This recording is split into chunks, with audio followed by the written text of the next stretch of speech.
Thank you so much for coming tonight. We really appreciate it. I know that Gary was hoping she could also be here, but yeah, thank you so much for coming. I appreciate your time, and we're really excited about this. So please, everyone, welcome Jennifer and Martha McFerrin.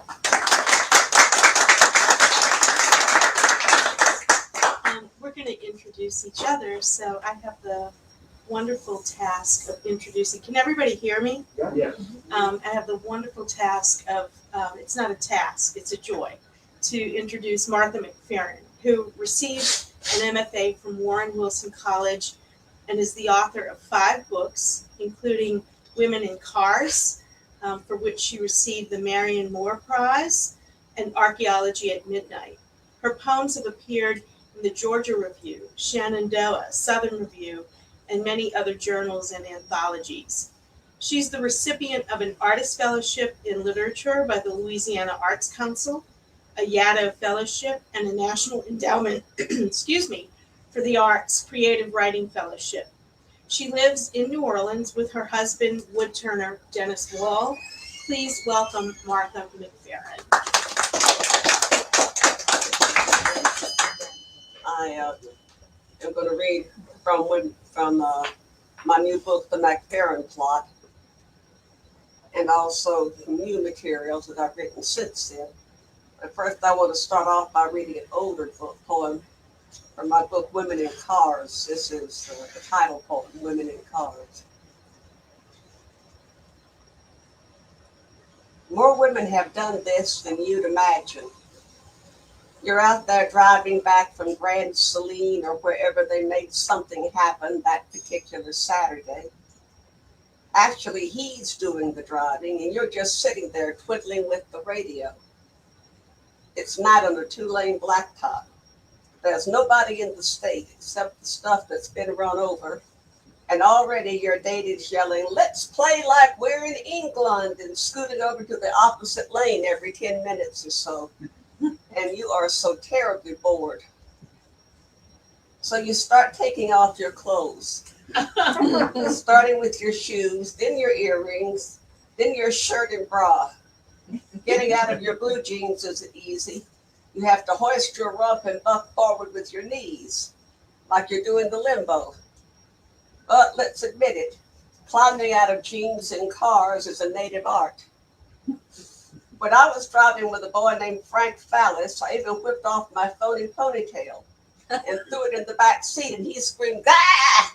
and skidded off the road. And then he said, really sarcastic, "You got anything else unnatural?" You can ride hours like that with the wind and the bugs blowing all over you and some Wilson Pickett. If you go through a place like Schofield or La Tuna, you don't even need to duck. They're all in bed with their shades down, dreaming about rain. There is simply nothing out there. Some people say Texans think more about wheels than sex, but you have to understand the distances involved.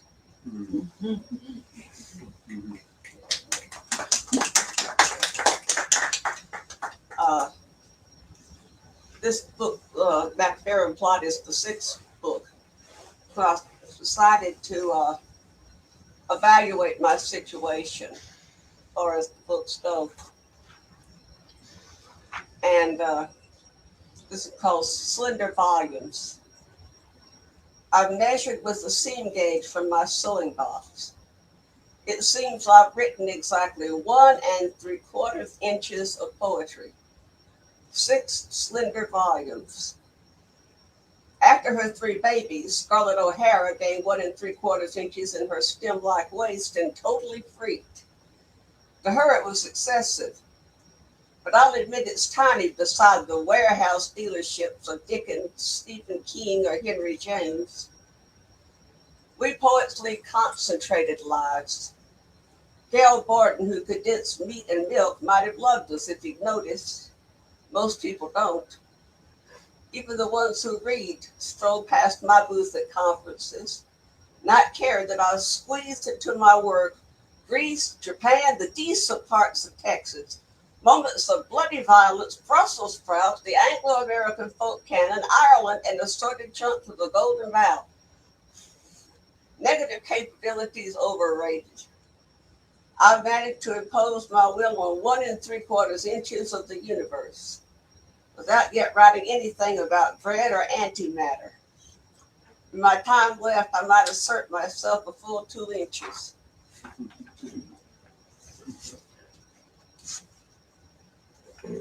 And while coming to those conclusions,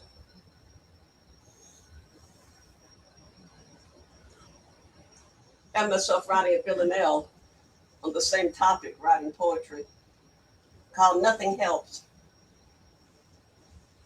Poetry is inherently unsure. I write because it's all that I can do. At times I hope the chocolate's secure. Though nothing sweetens what I still endure, trying to make a mess of lines sound new. Since poetry is inherently unsure, I'll never be financially secure or even loved by many. I'm just screwed. I only hope the chocolate's secure. I even long sometimes to be immured in dusty textbooks and obscure reviews. Poetry is inherently unsure. It mutates rapidly. It's never pure. You're never satisfied and never through. Then I pray that chocolate's secure. The goddamn stuff still has its own allure, much like the thread that's said to run so true. Yet poetry is inherently unsure, a malady that chocolate won't cure. This is a villanelle. I was taken to writing villanelles, and I ought to stop it because they're so limited, really. But nevertheless, I wrote this one that's in the book called There, Not There. I viewed him as a personal attack, the boy who died when he was 6 months old. But they have traded me to get him back. My uncle said they called him Little Mac, this brother whose existence left me cold. I viewed him as a personal attack. His early absence left me little slack. I was the one they pushed to meet their goals, but they have traded me to get him back. He might have taken some of Mama's flack and maybe made her ease her crazy hold. I viewed him as a personal attack. I wouldn't let my parents even speak about their son, and little could be told, but they have traded me to get him back. He might have offered everything I lacked, my older brother who was never old. I viewed him as a personal attack. They might have traded me to get him back. And I wrote this.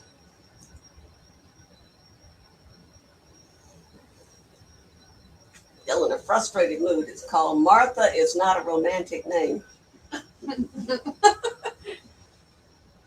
My mother named me for Martha Cup, a preacher's wife way out in the country.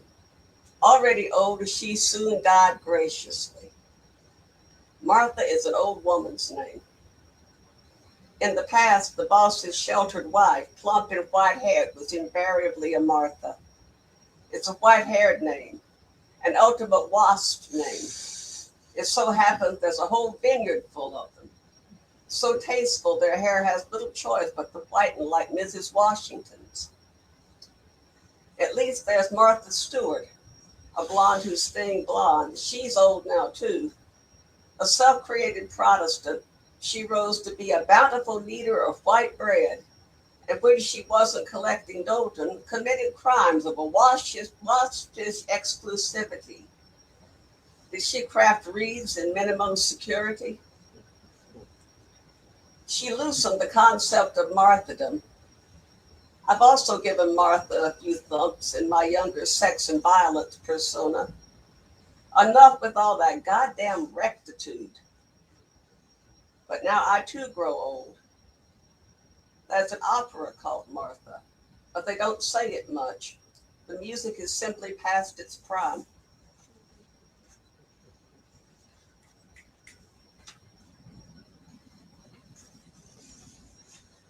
This is another one from the book called It Happens Again.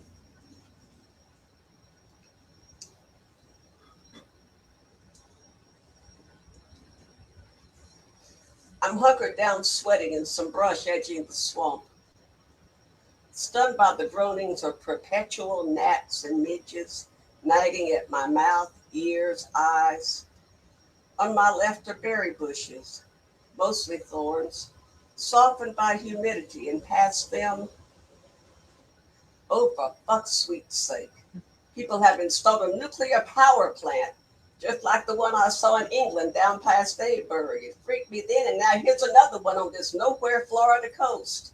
And it does not belong here, and they have pissed me into prose. How do you rinse your mind with this fucking thing plunked in your way? Take a breath, McFerrin. No meltdowns allowed while trying to waylay some serenity. But now only serenity may rise from willful ignorance. Shake the peyote rattle all you like today, but you remain in the shadow of events and the Goodyear blimp and those two fucking towers on our grass. This is one from the book two. It's about my college days.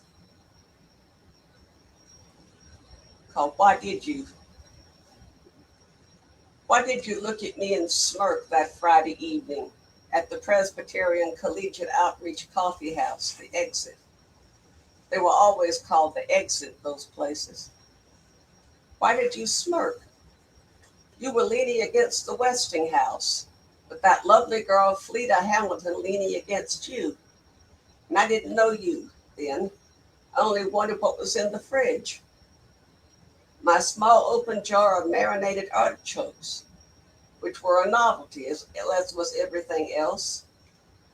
Sometimes I set the jar on my head, as if I had crowned myself with cool, trying to be interesting. I retrieved my artichokes after that smirk from you, whom I did not know at all then. I still don't get it. Why did you look at me and smirk?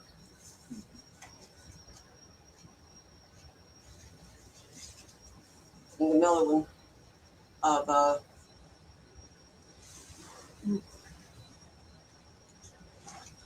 I read a lot of things about my college life. In every book, I was going to have some college poems. This is East Texas Pastoral. The BBC is praising the Rococo, Watteau's great Cythera, a pastoral of that sweetly underestimated genre. Petal-cheeked young lovers in locales too beautiful for tears, all in pale hues, silken, powdered. It's the BBC's belief he couldn't paint that shallow Gallic surface without knowledge of the sorrow underneath.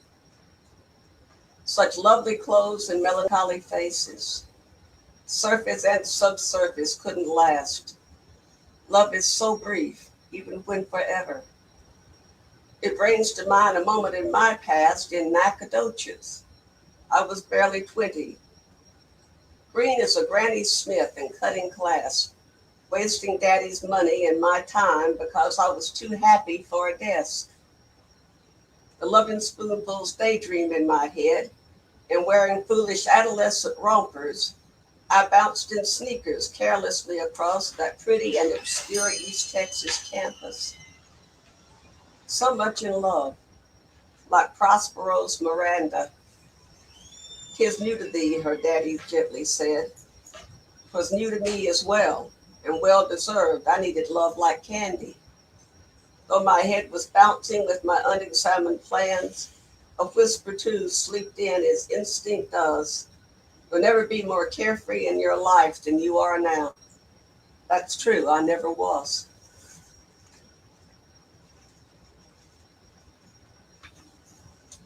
Mind matters. In the book also. I have a second-rate mind. I'll admit it. When I was 19, I read Ulysses, hammering the words like nails through both thick eyeballs. Between each chapter, I'd read a novel about a girl frightened in a house. I'm hopeless at all languages and maths, Started War and Peace and gave it up, thinking, save me from weeping great-souled Russians. Didn't try Don Quixote, but who does? For 30 years, I've been postponing Jane Ellen Harrison's Themis. That book might have changed my life. For the better, I mean. Rather late now. A bit of Henry James, but no William. My friend Steve told me not to worry. Yeats, he said, had a second-rate mind, and I suppose Yeats did. All that time trying to photograph the ghost of a rose. Maud Gunn laughed. Willie is so silly. This comforts me a little. Now, this is a request.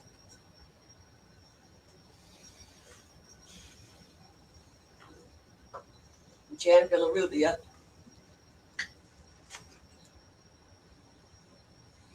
Called the Raggedy Ann Suite. A long poem with some prose interspersions in it.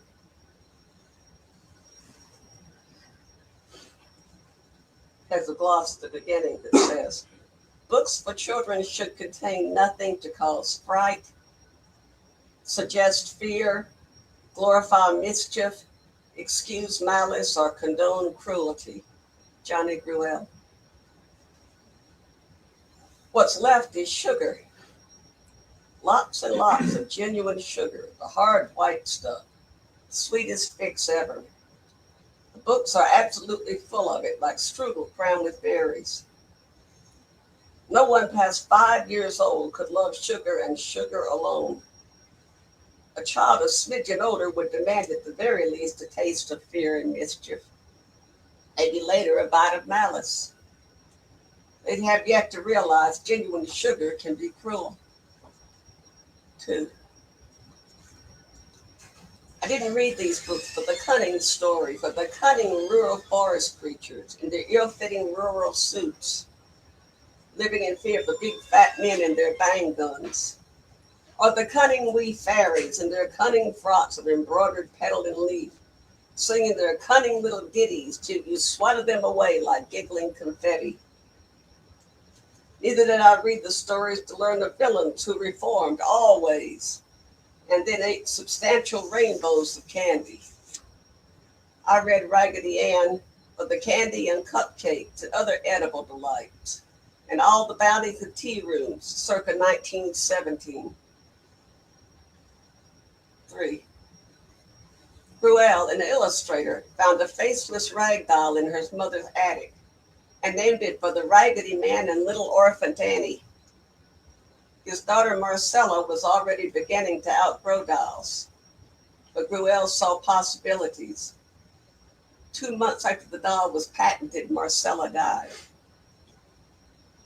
4.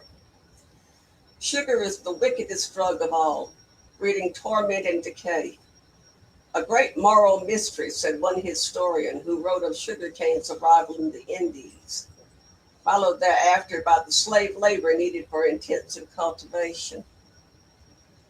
6 million died in boiling hell, refining a food we do not need. One that rots teeth, bloats the body, traffic jams the bloods of diabetics, entices cancer cells to snuggle up. An addiction cheaper than heroin. Some say sugars cause more misery. 5. I was a sickly child and spoiled, scrawny, no hips to support my French Del Evans cowgirl skirt. My desperate mama let her sugar baby eat anything I'd eat.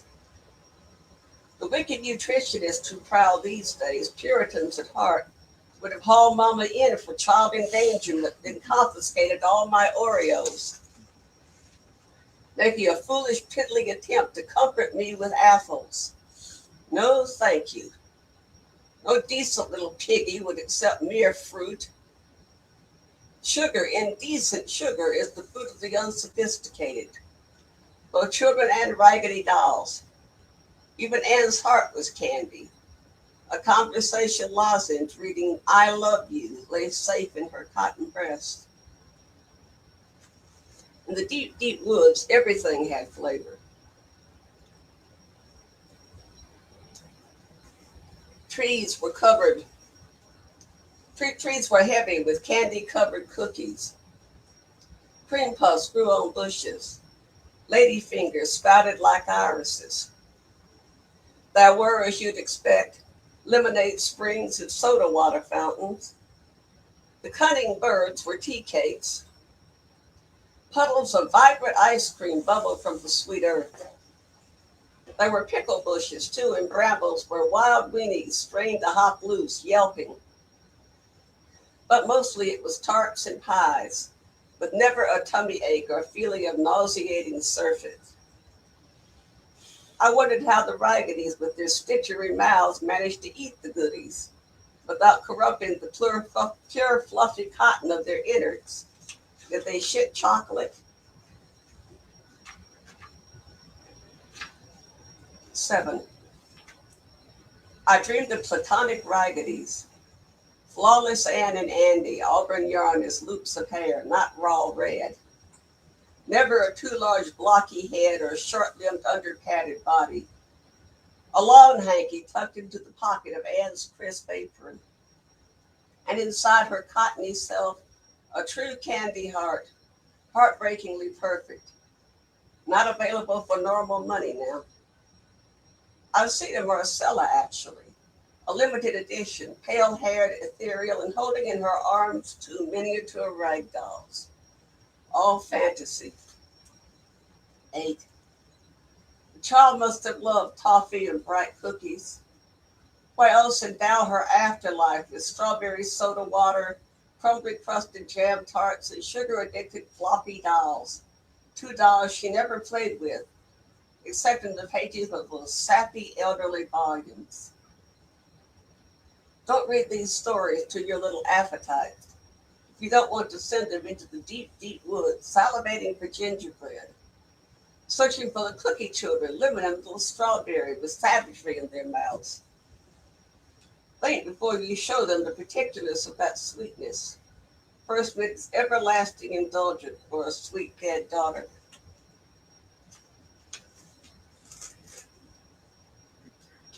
And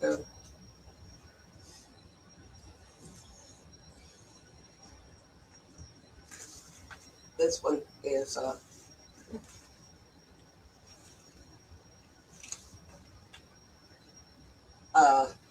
anger, unaccompanied by piano. Piano lessons were imposed on me. I could not grok what I was playing. Not a whimper of instinct stirred. Daddy, who had the depth of a crepe, would listen to my churning exercises. If you can play, he told me, fleeing, you'll be popular at parties. But my mother had me miss an hour of my birthday party to take a lesson. Eating my late cake, I glared at Mama, who said, "One day you'll thank me."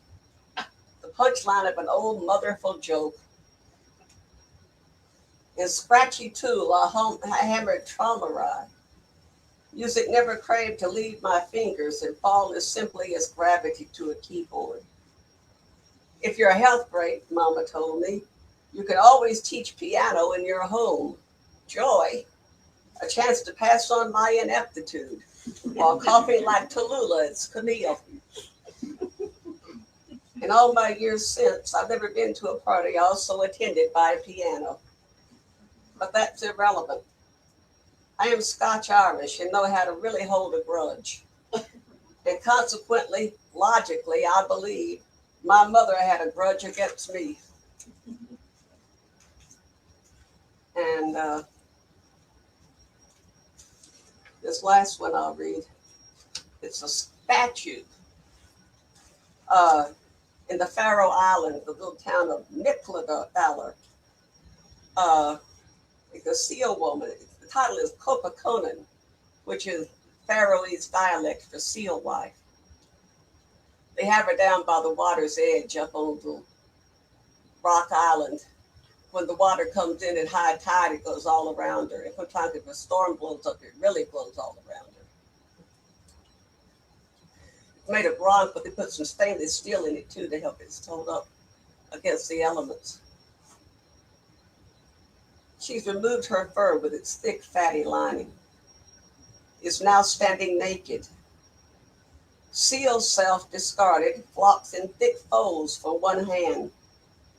Whiskery face, blind, empty, goes sliding down bronze thigh as she steps out of animal.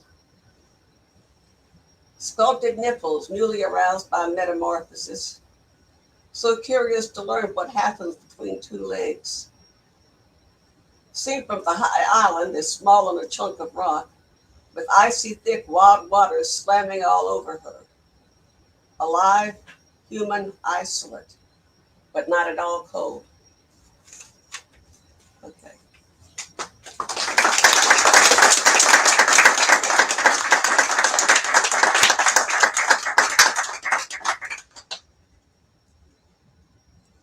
Now I get to do Gina.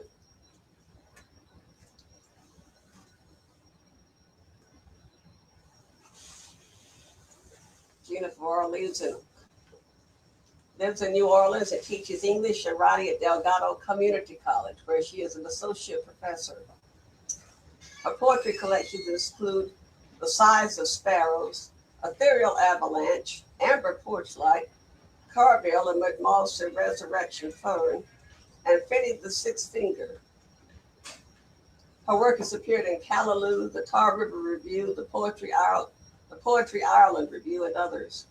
She is an Elizabeth George Foundation grant recipient, and she curates the Poetry Buffet, a monthly reading series held at the latter branch of the New Orleans Public Library.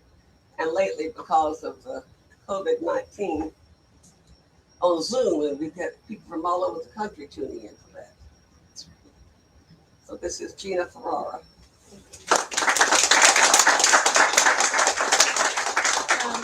Thanks, everybody. I want to thank Blue Cypress for hosting this event. It's so great to actually not be on a screen, not appearing like you're on Hollywood Squares. So thank you to Blue Cypress, and thanks to Martha for asking me to read tonight, and thank you all for being here. So thanks.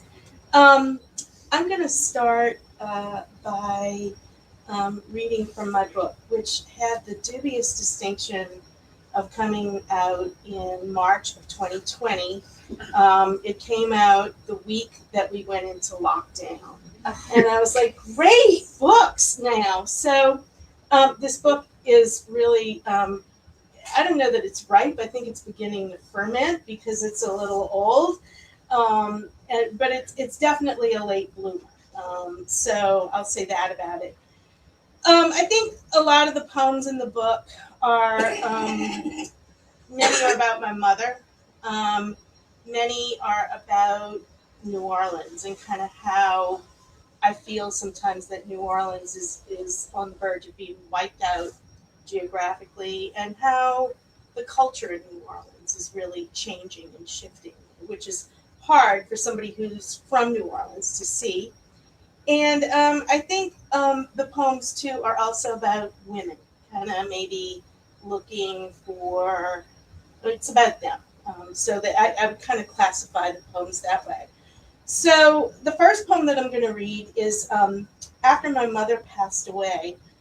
My sister, who's here, my sister and I, we were going through my mother's things, and we determined that she had just the largest collection of lipstick that anyone could possibly have. And so this is a poem about that. It's called Her Mauve Palette.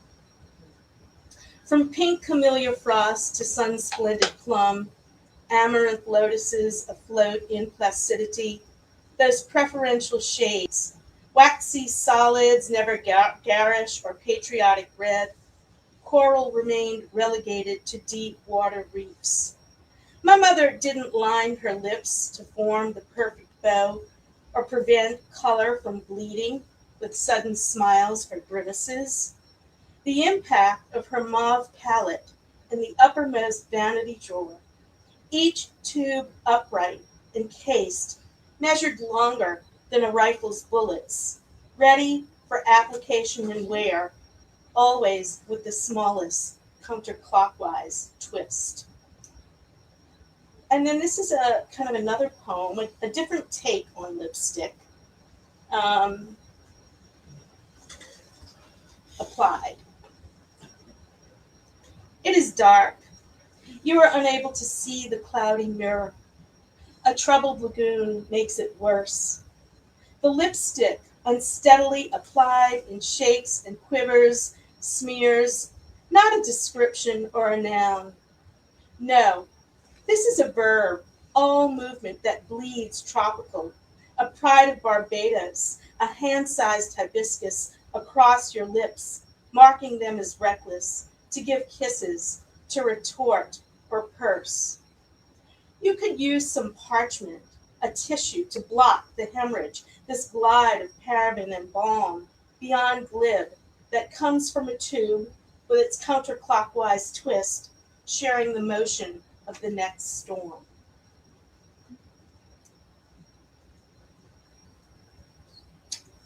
And this one, Ode to the Indigenous.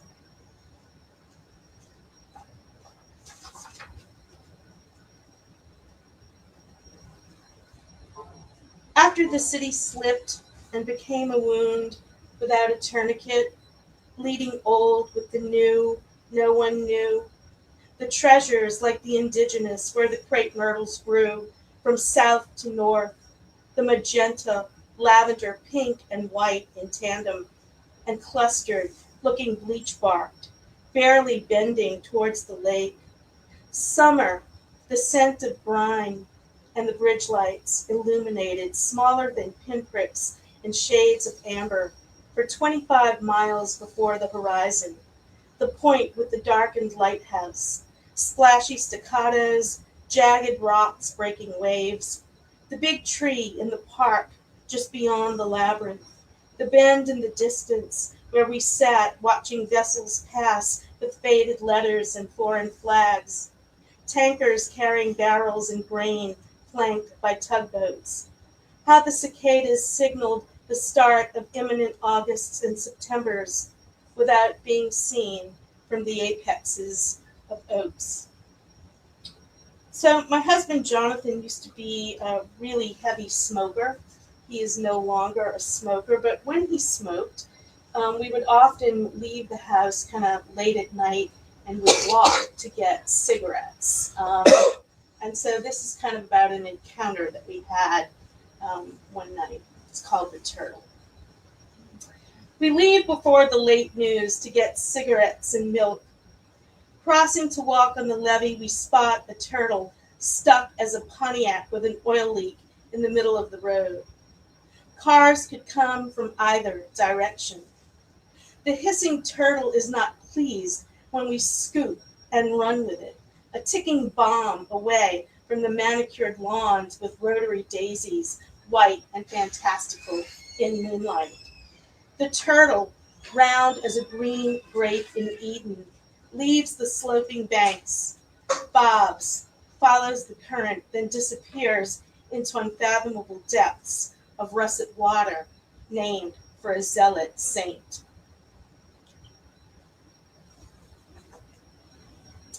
And then kind of another poem where Bayou St. John is a part of the poem. This is called Where the Weeds Were Higher. We crossed the wide plank bridge where the reeds were higher. I spotted your father's Navy sedan, parked with its tidy interior and white walls. I started to wave, then stopped. You were examining the bearded irises, mottled purple and white. Some scant yellow, close to the water. The woman wasn't your mother. His hands held her head at the nape, caressing her crown. Platinum locks slipping, cascading between and over his fingers. Your father had no beard. His face smooth and shaven, brushed with scented talc. Earlier that morning I suspected you did not. I pointed to a papery white egret taking flight, legs looking like they'd snap, as your father turned the key and drove along the road that curved, snake-like, away from city limits.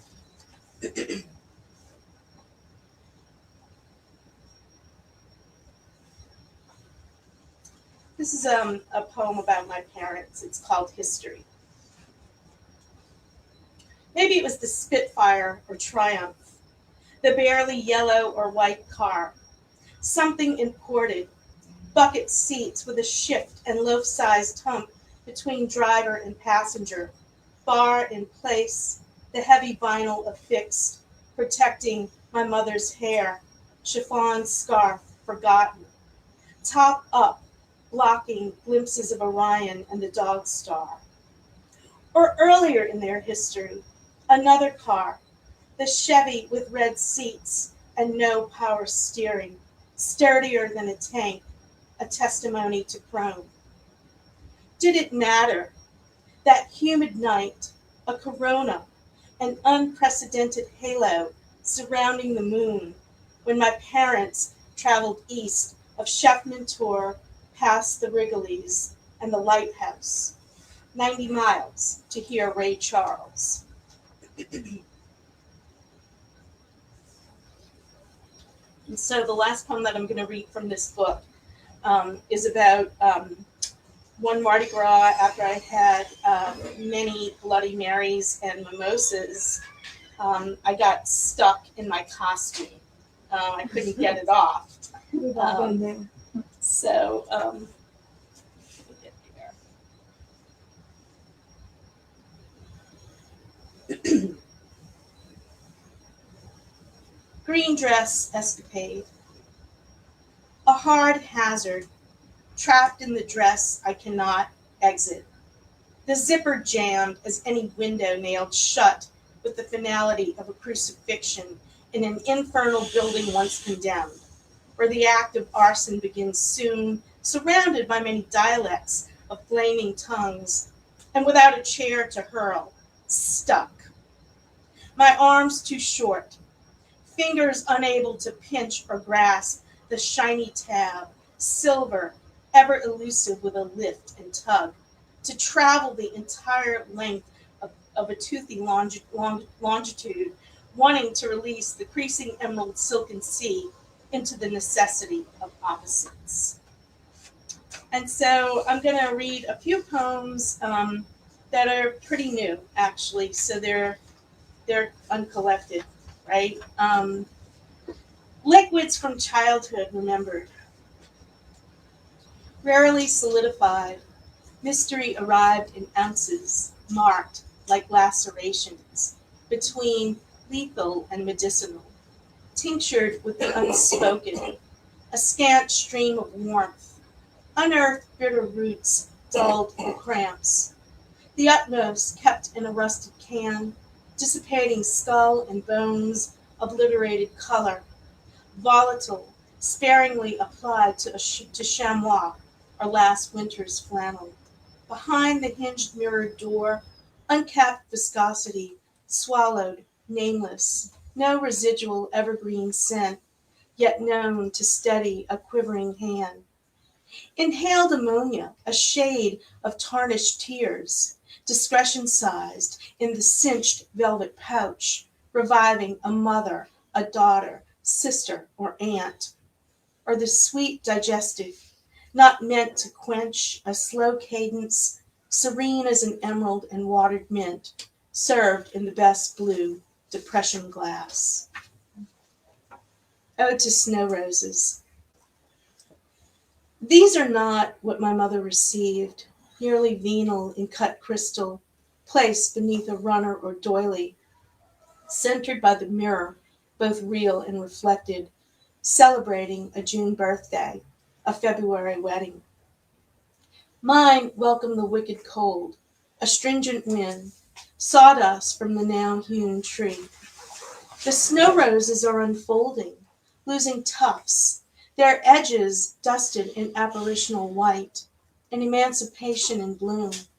Not full, but soon they will appear the size of bandages, discarded, gauze left wadded today and thereafter from the newly healed.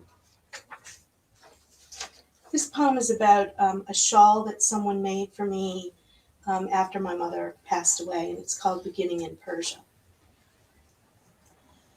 Its own rhythmic genesis, a pattern clicking of creation, the knitter's eyes downcast, without any chance of seeing the horizon. Epic skeins unwind to lengths of comets, slack equators. Persistent needles make loops, weave a tribe of threads, the color of melons, mums.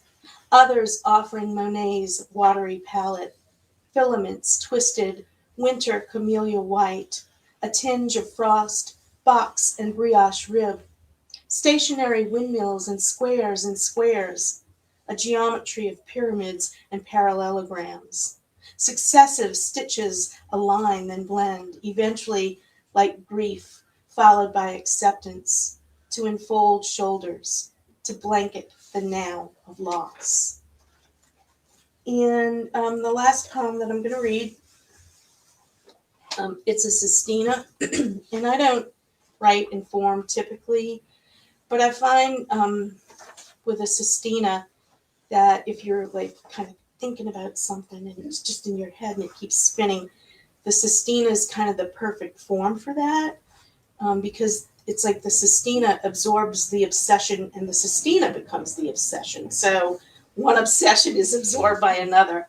And so this is called In Unequal Seasons. And my mother's shoes shared the color of bones, her dress pale as prolific swamp flowers. A tide of pink whenever I wanted answers, going to Mrs. Greenleaf's who lived on mystery.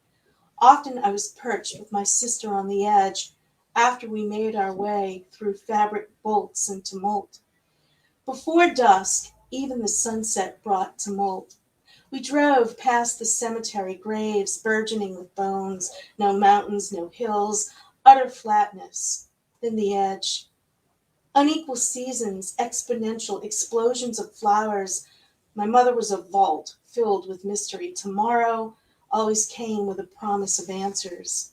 Sunrise took less time than answers. The unspoken, the absent, a silent tumult. My sister knew. She didn't want the mystery. What becomes calcified isn't only bones. In bloom, always a short litany of flowers to begin again, bitten nails, uneven edges. Nothing electric. My father used edges. I sat in the doorsill, watching, wanting answers. His aftershave pungent, never smelled like flowers. That summer he left, absent rain, a drought, heated tumult. We wore sandals, shoes barely covering our bones, scarlet, mustard, blue, orchid, and plum, colors of mystery. Near the cemetery, the short street named Mystery, anything flat and four-cornered always has an edge. Mrs. Greenleaf's house, paint decaying, faltering bones with pins in her mouth. She offered no answers, searching through buttons, notions, a tumult. The prickly lantana, rampant, she called ham and egg flowers. Another variation, always a variation of leaves and flowers, a realization, the similarity between ledge and edge, looking in apertures to see colors in tumult, beyond the park, past the church, a quick turn on mystery. My mother made the sign of the cross, kept her answers. I saw what deteriorated and remained no different than our bones. Answers never lodged close to marrow or bone, added names, recognition, flowers sprang from mystery. We felt the uncertain, then the tumult, fabric and its thread frayed edges.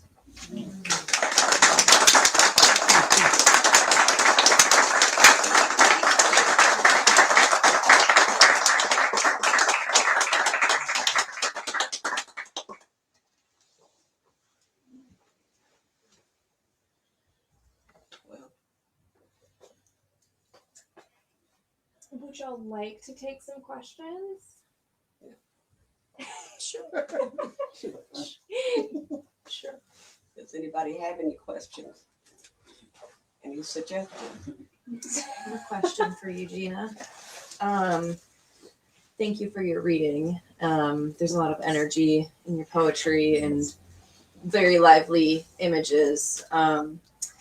So my question is about how you maintain images, because you have a lot of associative leaps that reach far and then they come back and localize again. And so how do you tease out an image, know when to tease it out and then to bring it back and localize it? That's a really good question. It almost seems, I think it depends on the poem itself. It almost seems like it's almost an instinctual thing, I find that I worry sometimes that I get really fixated on an image, and I think that there's like a danger to that sometimes, because I do like I love the image of kumquats, like I love the word, I love like a kumquat, and my husband will tell me not kumquats again, and so it's difficult, but I think it really kind of depends upon the poem itself, and just also kind of on the image too. It's not a bad thing being obsessed with images. Yeah, thank you.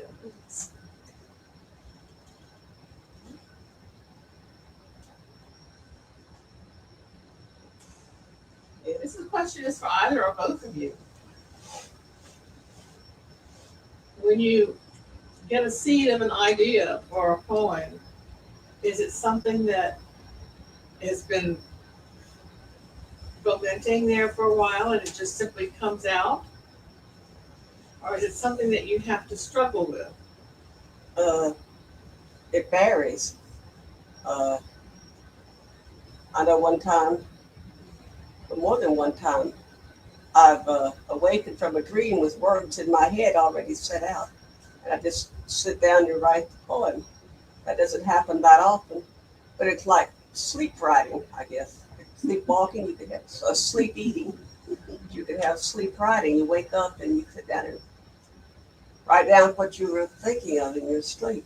But there are things that you've been mulling over for a long time, and then all of a sudden they come to you. I can get a poem out of this.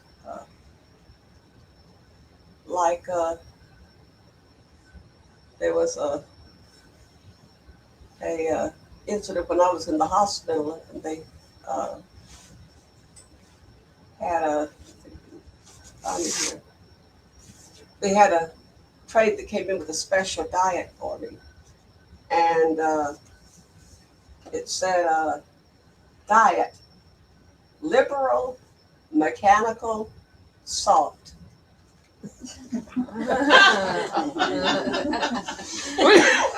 And I think there got to be a poem in here somewhere. I mean, I can see that I might be liberal and I might be soft, but how the hell am I mechanical? And I figure out you'd have to be mechanical to eat the food they gave you. Things like that, you see something or it comes to you like that.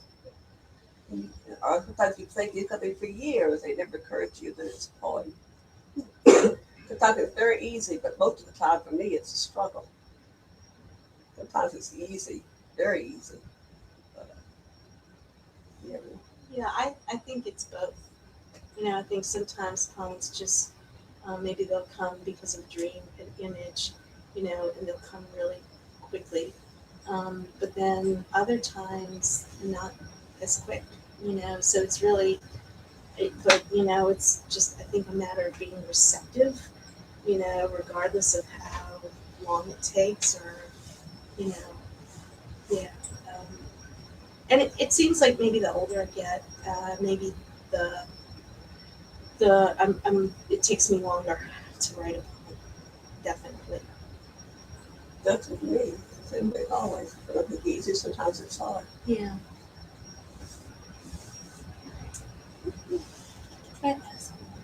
Yeah, let's Go do one ahead. more. Sorry. No, if someone else wants to, go ahead. I can ask you after. I was going to ask Martha, thank you for reading the which I love. Do you think you're finished with it? Yeah, pretty much. You think you finished? Okay, I was curious. Yeah. Well, I have to run everything by Steve, you know. I know. I harassed the poor man to death, but he's my ideal reader. So I pursue him best I can, considering he lives in Austin, Texas, and I have to pursue him by computer. But I finally, that particular poem, Raggedy Ann Suite, we fled there after the hurricane. We went there all the way to Austin, and I thrust the first draft upon me that it does not have any interest in me whatsoever. I knew it had to be done. So I went back and went to work on it. No, I'm gonna ask afterwards. It's okay. All right. Well, Gina and Martha, thank you so much for joining us. This has been such a delight. And y'all want a round of applause one more time?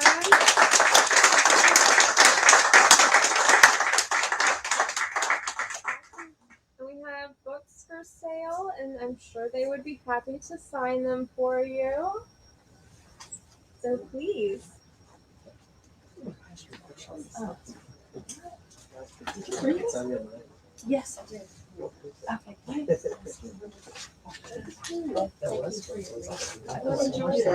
My name.